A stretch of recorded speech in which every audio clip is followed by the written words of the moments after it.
کیا جا سکتا۔ میرے بزرگوں، بھائی اور بہنوں، اگلے آنے والے چند دنوں میں تیل کی قیمتیں پھر بڑھیں گی اور ان میں اضافہ ناگزیر ہوگا، مگر میری یہ بھرپور کوشش ہوگی کہ تیل کی قیمتوں میں آئندہ اضافے کا بوجھ آپ پر نہ پڑے۔ اس مقصد کے لیے دن رات مشاورت اور کاوشیں جاری ہیں، اور اللہ تعالیٰ کو اگر منظور ہوا تو میں انشاءاللہ آپ کو مایوس نہیں کروں گا۔ عزیز اہل وطن، آج کی دنیا میں ایک ملک میں پیدا ہونے والا بحران چند ہی دنوں میں دوسرے ممالک میں پھیل جاتا ہے۔ آپ نے دیکھا کہ عالمی منڈی میں خام تیل کی قیمت جو چند روز پہلے تقریباً $60 فی بیرل تھی، وہ اچانک بڑھ کر $100 سے تجاوز کر گئی ہے۔ اگر حالات خدا نہ خواستہ یوں ہی بگڑتے رہے تو یہ قیمتیں قابو سے باہر ہو جائیں گی۔ میرے بھائی اور بہنوں، ہماری معیشت زراعت، صنعتوں، ٹرانسپورٹیشن اور روزمرہ کی زندگی کا زیادہ انحصار خلیج سے آنے والے تیل اور گیس کی فراہمی پر ہے۔ اسی حقیقت کو سامنے رکھتے ہوئے حکومت نے معیشت کے استحکام کے لیے نہایت اہم اور مشکل فیصلے کیے۔ ایسے انتظامی اور معاشی فیصلے جو ہرگز آسان نہیں تھے۔ ہم نے مالیاتی نظم و ضبط کو بہتر بنایا اور توانائی کے شعبے میں اصلاحات متعارف کرائیں تاکہ پاکستان کو درپیش توانائی بحران کو کم کیا جا سکے۔ تاہم ہمیں یہ حقیقت بھی تسلیم کرنی ہوگی کہ عالمی منڈی میں تیل اور گیس کی قیمتوں کا تعین پاکستان کے اختیار میں نہیں ہے۔ جب دنیا میں کشیدگی بڑھتی ہے یا خطے میں جنگ جنم لیتی ہے تو اس کے منفی اثرات براہ راست توانائی کی قیمتوں پر پڑتے ہیں۔ اسی طرح کے مشکل حالات آج ایک مرتبہ پھر عالمی سطح پر پیدا ہو چکے ہیں، جس کے اثرات ہم پر بھی مرتب ہو رہے ہیں۔ لیکن میں آپ کو یقین دلانا چاہتا ہوں کہ آپ کی حکومت ہر ممکن کوشش کر رہی ہے کہ ان مشکل ترین عالمی حالات کے باوجود پاکستان کی معیشت کو مستحکم رکھا جائے، اللہ تعالیٰ کی مدد سے۔ میرے بزرگوں، بھائی اور بہنوں، حکومت کو حالیہ دنوں میں تیل کی قیمتوں میں جو اضافہ کرنا پڑا وہ بلا شبہ ایک انتہائی مشکل اور دل پر پتھر رکھ کر کیا جانے والا فیصلہ تھا، جس کی منظوری دیتے ہوئے میرے دل اور دماغ ایک کشمکش سے گزرے۔ دماغ کہتا تھا قیمت بڑھانے کے علاوہ کوئی راستہ نہیں، مگر دل کہتا تھا کہیں غریب نہ پس جائے۔ مجھے پٹرول اور ڈیزل کی قیمتوں میں موجودہ اضافے سے کہیں زیادہ اضافہ کرنے کی تجویز دی گئی۔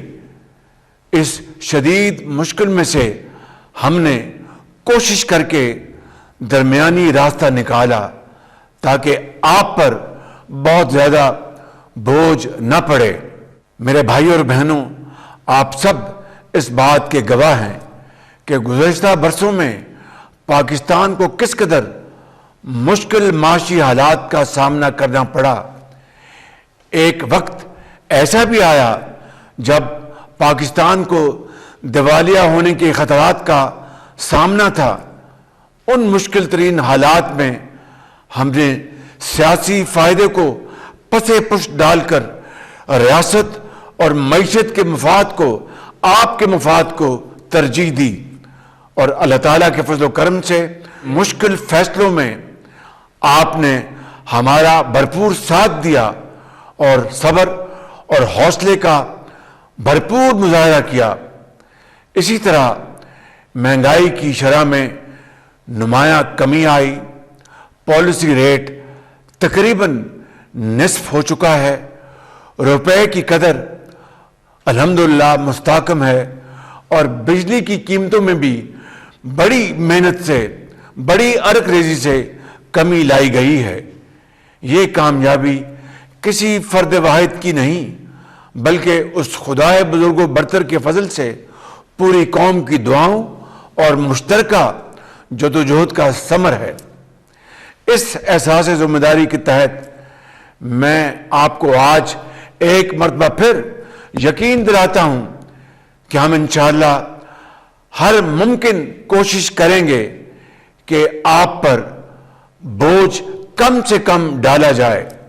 میں اس حقیقت سے بخوبی آگاہ ہوں کہ جب گھر کے بزرگوں کی دوائی کے لیے پیسے کم پڑ جائیں یا بچوں کی تعلیمی اخراجات کی فکر دل پر بوجھ بن جائے تو ایک باپ، ایک ماں اور بیٹے کے دل پر کیا گزرتی ہے، یہ وہ کرب ہے جو الفاظ میں بیان نہیں کیا جا سکتا۔ میرے بزرگوں، بھائی اور بہنوں، اگلے آنے والے چند دنوں میں تیل کی قیمتیں پھر بڑھیں گی اور ان میں اضافہ ناگزیر ہوگا، مگر میری یہ بھرپور کوشش ہوگی کہ تیل کی قیمتوں میں آئندہ اضافے کا بوجھ آپ پر نہ پڑے۔ اس مقصد کے لیے دن رات مشاورت اور کاوشیں جاری ہیں، اور اللہ تعالیٰ کو اگر منظور ہوا تو میں انشاءاللہ آپ کو مایوس نہیں کروں گا۔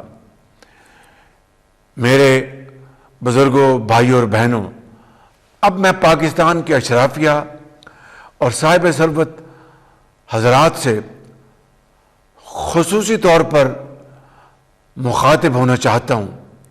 آپ جانتے ہیں کہ جب بھی قوموں پر کڑا وقت آتا ہے تو اس قوم کے صاحب حیثیت افراد جن کے دلوں میں خوف خدا ہوتا ہے، وہ سب سے پہلے آگے بڑھ کر دکھی انسانیت کا ہاتھ تھام لیتے ہیں، اور ہماری تاریخ اس بات کی گواہ ہے کہ ہمارے غریب، محنت کش مزدور اور وہ تمام لوگ جو دن رات پسینہ بہا کر رزق حلال کماتے ہیں، انہوں نے ہمیشہ وطن کے لیے آگے بڑھ کر قربانیاں دی ہیں، مگر آج وقت آ چکا ہے کہ اشرافیہ آگے بڑھے، صاحب حیثیت لوگ آگے بڑھیں اور وہ کردار ادا کریں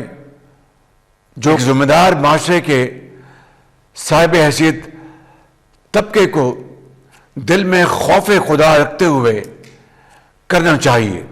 اس تناظر میں آج اجلاس منعقد ہوا جس میں وفاقی اور صوبائی حکومتوں کی جانب سے بچت، عوامی ریلیف، کفایت شعاری اور حکومتی معاملات میں سادگی اختیار کرنے کے لیے متفقہ طور پر بہت اہم فیصلے کیے گئے، جن کی تفصیل یوں ہے۔ نمبر 1، آئندہ 2